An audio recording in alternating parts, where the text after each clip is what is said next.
এই ভিডিওতে আপনি জানতে পারবেন ফাজিল পরীক্ষার রেজাল্ট কিভাবে দেখতে হয় এবং রেজাল্ট দেখার নিয়ম। তো সম্পূর্ণ ভিডিওটা ভালো করে দেখুন, তাহলে আপনি জানতে পারবেন এবং বুঝতে পারবেন। ফাজিল পরীক্ষার রেজাল্ট 2025 নিয়ে শিক্ষার্থীদের মধ্যে উৎসাহ উদ্দীপনা তুঙ্গে। ইসলামী আরবি বিশ্ববিদ্যালয়ে ইতিমধ্যে ফাজিল পাস প্রথম, দ্বিতীয়, তৃতীয় বর্ষে নিয়মিত, অনিয়মিত এবং রিটেক পরীক্ষার ফলাফল প্রকাশের তারিখ ঘোষণা করেছে। এই ভিডিওতে আমরা ফাজিল পরীক্ষার রেজাল্ট 2025 সম্পর্কে সকল তথ্য, ফলাফল চেক করার সহজ উপায় এবং কিছু গুরুত্বপূর্ণ টিপস শেয়ার করব। আপনি যদি ফাজিল পরীক্ষার ফলাফল সম্পর্কে বিস্তারিত জানতে চান তাহলে এই ভিডিওটি আপনার জন্য, ভিডিওটা সম্পূর্ণ দেখুন। ইসলামী আরবি বিশ্ববিদ্যালয়ে জানিয়েছে ফাজিল পরীক্ষার রেজাল্ট 2025 আগামী 13 মে 2025 তারিখে দুপুর 2টায় প্রকাশিত হবে। এই ফলাফলের আওতায় 2023 সালে অনুষ্ঠিত ফাজিল প্রথম, দ্বিতীয়, তৃতীয় বর্ষে নিয়মিত, অনিয়মিত এবং রিটেক পরীক্ষার ফলাফল অন্তর্ভুক্ত থাকবে। ফলাফল প্রকাশের পর শিক্ষার্থীরা সরাসরি বিশ্ববিদ্যালয়ের অফিসিয়াল ওয়েবসাইটে গিয়ে তাদের ফলাফল দেখতে পারবেন।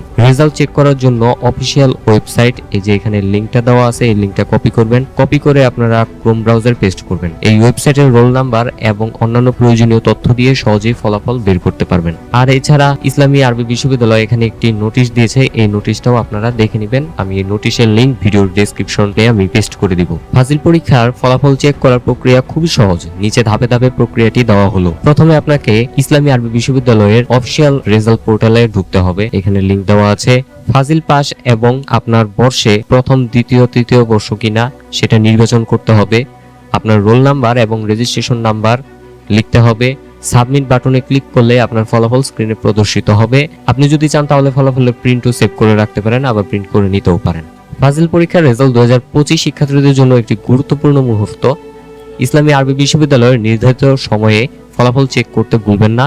উপরে দেওয়ার নির্দেশনা অনুসরণ করেই সহজেই আপনার ফলাফল দেখে নিতে পারবেন। যদি কোনো সমস্যা হয় তাহলে বিশ্ববিদ্যালয়ের হেল্পলাইন বা ওয়েবসাইটে যোগাযোগ করতে পারবেন।